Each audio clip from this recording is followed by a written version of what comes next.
This is me trying to, I don't know, it's content. It's not a vlog, but it might be a vlog. I'm not sure. I'm new. No excuse, but I'm new. So, what I do in the morning when I wake up. Sometimes depends on the unction of spirit, right? Now, since I don't have a spiritual routine per se, sometimes I wake up, I'm not gonna lie, drink my water, say a little prayer. Sometimes I lay there and think. Most of the time, I'm not gonna lie, in between my sleep and my awake moments is when I get my time with God, you know? Like definitely when I'm not taking time. Because, you can be in your prayer closet. And, I got one. I do. Do I get in that mug as much as I need to? I don't know. Because when you have multiple ways to ground or get in touch with the spirit, you can do multiple ways. But let me play around and get too busy to do what I need to do for Christ. And oh yeah, tap tap tap tap. What you doing, girl? On my spirit team. It depends what you call them. As a child, was this little light of mine, or any song. It worked, especially at the plant. Even when I was worried, when I stressed about my this or my that, or it really don't matter. Get that time. It's out there in that grass in that backyard. I sit on that porch. And if my neighbors were watching me, they'd have seen me crying. So many times. And why was I crying, right? Crying out to God. Fix it, Jesus, fix it. Like you said you would. Now being where I'm at now, here's the crazy factor. I don't know if anybody else is on a spiritual journey or whatever. A lot of us, I seen a video, shout out to Tarot. I think it's Tarot on Decks. I saw her story on Instagram, and she was saying, not her, but the video. Excuse me, not her, but the video that was on her story. It might be still there if you catch this video in time. That sometimes we come from the church and we go to spirituality because something in church don't match up with what's in you, what you know, what you feel. Okay? Heart over mind, mind over heart. We go back and forth with that. And the gentleman in the video was saying that sometimes we go back to church because we don't want to do the work that spirituality requires. And we can put everything on, I'm going to say it, Jesus. Because, truth, all of us know that we can say, for those who know, for those who believe in a certain way, Jesus will fix it. Just like he said he would. Fix it, Jesus. True. Now, being on the spiritual side, I feel a little about always saying Jesus, but then the inside of me in my heart, I'll be like, how can I know Jesus? And Jesus has been there. And maybe it doesn't really matter if we say Yahshua or whatever. It don't matter. It's the spirit. He know he talking to you just like your mama or your grandmama or your aunties. Because you don't really too much hear you say, girl, I'm talking to your uncles, but maybe the uncles do it too, and the granddaddies. I haven't had granddaddies. I haven't had exposure to one granddaddy at all. And I had a couple. My uncles, they weren't that old. They're older now, but I'm not around them. But they still not that old to not. You know what I'm saying? Like Big Mama and them age, okay? But they was like, girl, I'm talking to you, right? And that's so true. So, back to what he said. Us doing the shadow work. I don't care if you're in church or not. Do the shadow work. It's so important. I mentioned last week that I might have to go back, last Monday, I might have to go back to church. And this is the reason why I said that, because when I was in church, I knew I had a mission, something I had to do for Christ. Now, me being outside the church might, I'm not going to say even blocking, but I never really had church hurt. It's just how a lot of us are in church because of our family. And if you are PKs, preacher kids, or, you in a choir, for sure in a choir, or musicians at a church, or just have any role in the church besides being in a congregation. Or even in a congregation, you bring your family, go for your mother, father, sister, brother, then you go for yourself. You just feel like that's where you're supposed to be until you feel like that's not where you're supposed to be.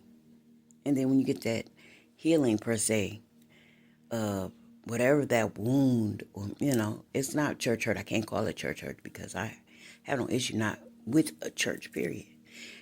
And it's just like, kind of like when you fall out with your friend in high school, y'all, you kind of be like, and it's not really the church. Sometimes it's the people. So how do you interact with the place you love to go, but the people there have shunned you, or you shunning them? Let's keep it real. Or how do you go back to church after that?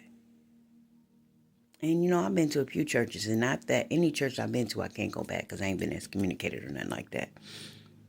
I've left due to certain people. And when you are a pillar, I'm going to say this to the people that are considered pillars, not the pastor, not the little pastors, but the people who, per se, drew you in.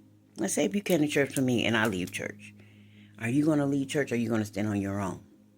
Everybody, each of us had that choice to stand on our own. And I have. I'm going to be honest, a lot of the reasons why I went to certain churches was because I had to scratch my head. Look, I went to certain churches was because of my family.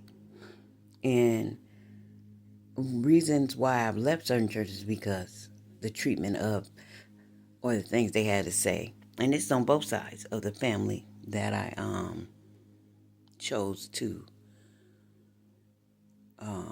associate with the church through. Okay? And then I miss choir. I do. I miss choir. I miss singing and the worship and giving my part to God. I mean, I give it to God anyway, singing. Be singing my butt off on a game or whatever apps I be on. You know what I mean? But that don't mean the same. It's not the same, because I miss the corporate worship and prayer of being in church. I do. Right now I don't have any people. And when we weren't in church, there's the magic. When we weren't in church, when I wasn't singing, we did field trips. Let's call them field trips. We did field trips. If it's just to make it simply, put in your head simply. But we didn't look extra G's. We didn't talk about God. Not for real. And we did missionary type things, don't get me wrong. I've been to hospitals, but I haven't done it lately. I don't have to be a part of an organization to do anything that God put in my heart. But that when, going 2 by 2 or more, or, when, 2 or more is in the midst, 2 or more are together, he is in the midst. That's good. You're not by yourself. But even though I know I'm more aware of my angels than my ancestors. Because when the Holy Spirit used to show up at church, I'm not going to lie, the freaking room would light up for me and I would see it. But I never shared that with nobody. It happened all my life. And I went from a little closed, little, I want to say a Venus flytrap or something. And the more as I got older, then my, bloomed and got bigger, and even the flower grew, and more, stems and leaves and more flowers grew. And I wish I could have had. And I'm just to even the pastors and leaders of different denominational things, and you want to reach the youth, but just remember, Think about what you didn't have and what you would have wished you would have had. And sometimes reaching, and we ain't gonna say the lost, okay, but reaching people sometimes takes thinking outside the box. Because to some, if like back in the 1500s or whatever, however Christianity rose, I'm talking about Christianity because I know about Christianity, but however religions rose, they started small. You know what I'm saying? Even when, they sent people out to share the word, I'm sure each person was different. You feel me? I believe that we need something a little different. Our kids are different. They like say,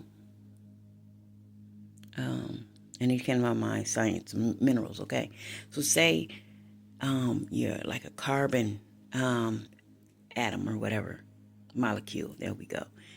And then you splice something else with it and it becomes something better. I'm not saying the original molecule wasn't what it was.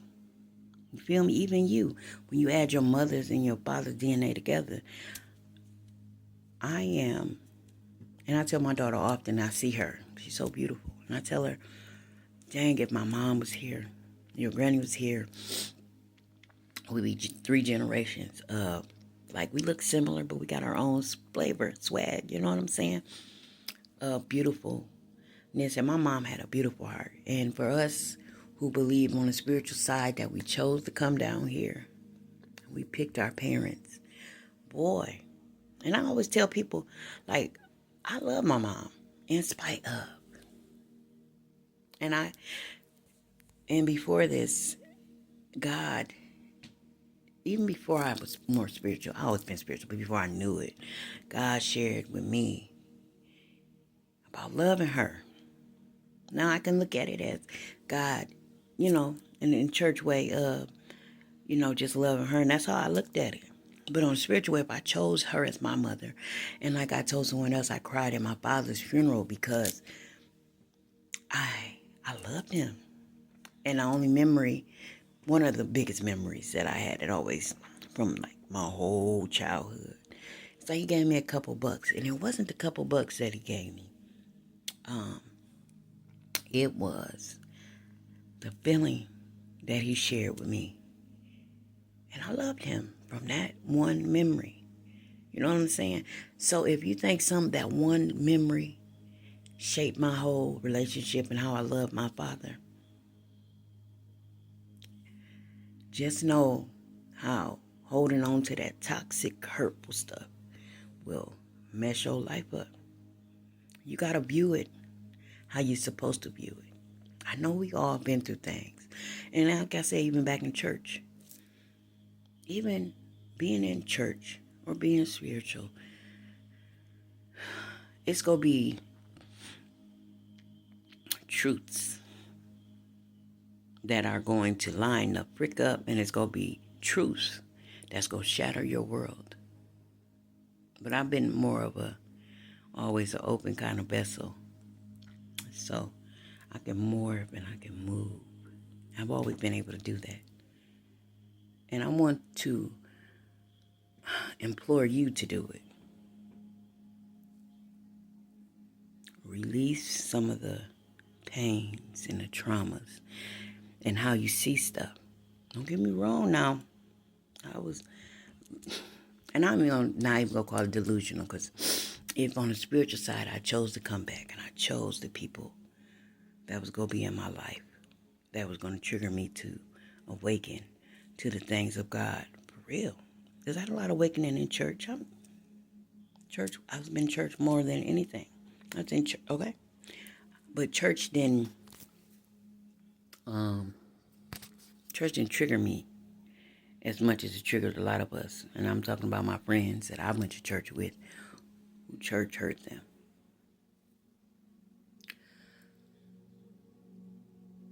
The scope of love and things that occurred to me, I looked at a lot of stuff through God. It hurt me.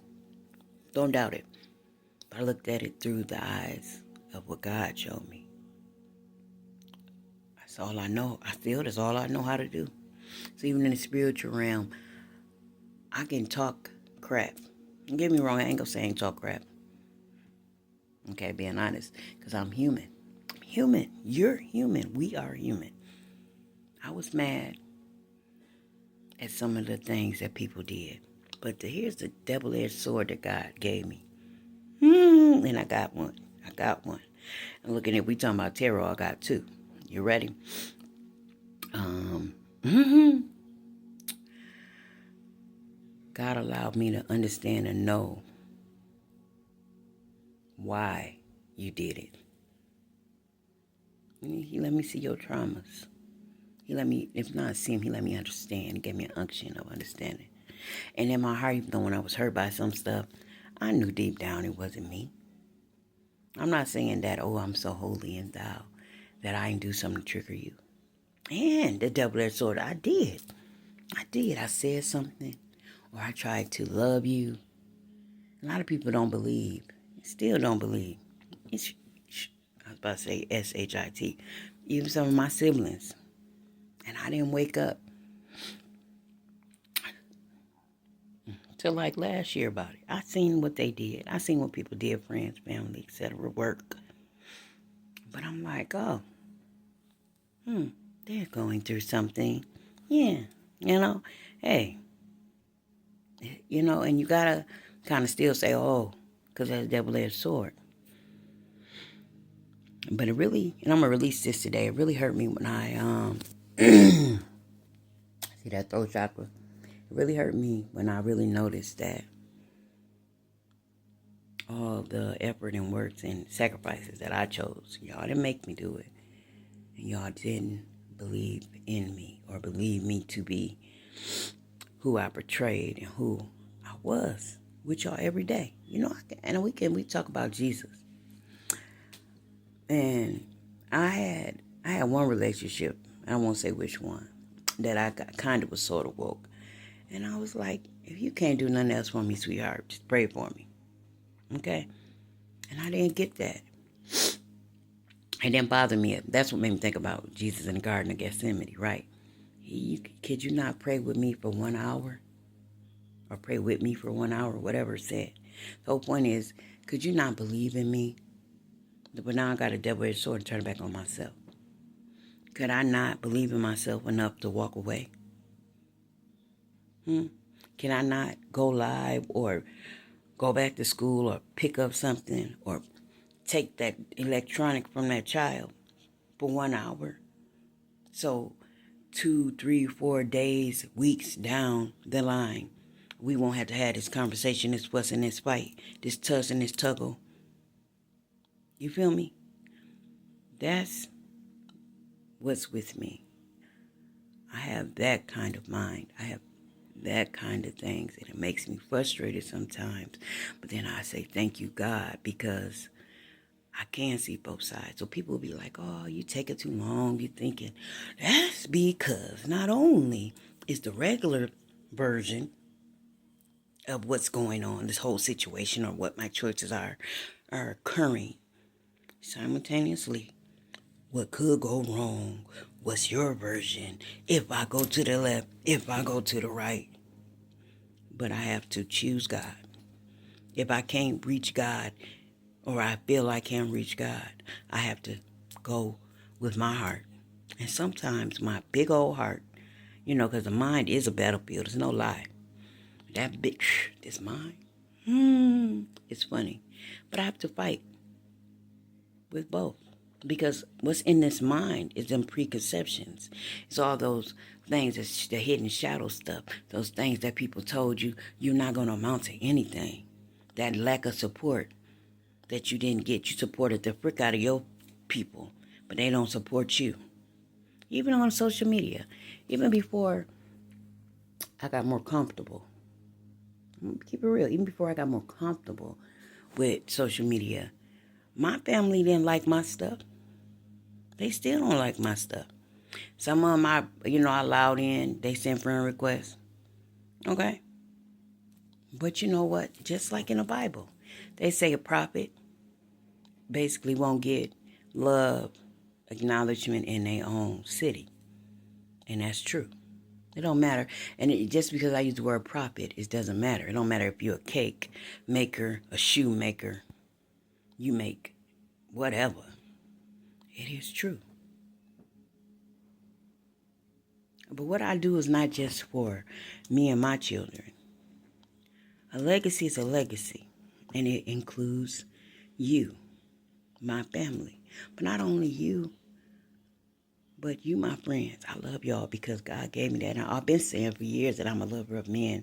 And I had to explain it. What do you mean? Oh, just like the Bible. It's he, she, he. It goes together.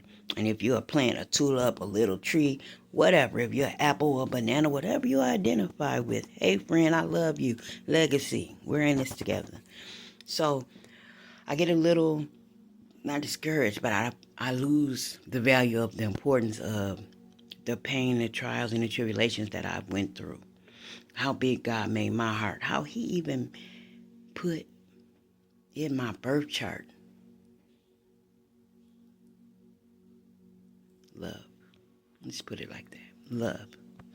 So if you feeling discouraged, or you got an idea, or you got something that's going to help this big old planet, even help your neighbor. Because, even the Wright brothers, Martin Luther King, Maya Angelou, okay, Helen Keller, whoever you identify with, Nefertiti, okay, we can go all kind of places if we want to, since we're in the spiritual realm, esoteric people, or even Jesus. It's whatever you believe in. Believe in it. To build the world, to help your fellow man. And that's been in my heart even since I was a child, and I will continue to say that it's in my heart to serve the Lord. Okay? It's in my heart. And my heart is for God. My heart is God. And a few times I threw out, I'm a conduit. But no, I know I am. But this little flesh, because you look at, not even no bad circumstance, because I'm displaced, but I'm in a place. And I was watching something, I'm getting on off. I was watching something yesterday about past life regression.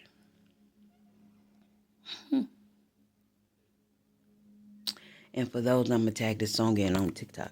Or I'll put the link into the song. But one of my older videos said something, this is not my home. This is not my home.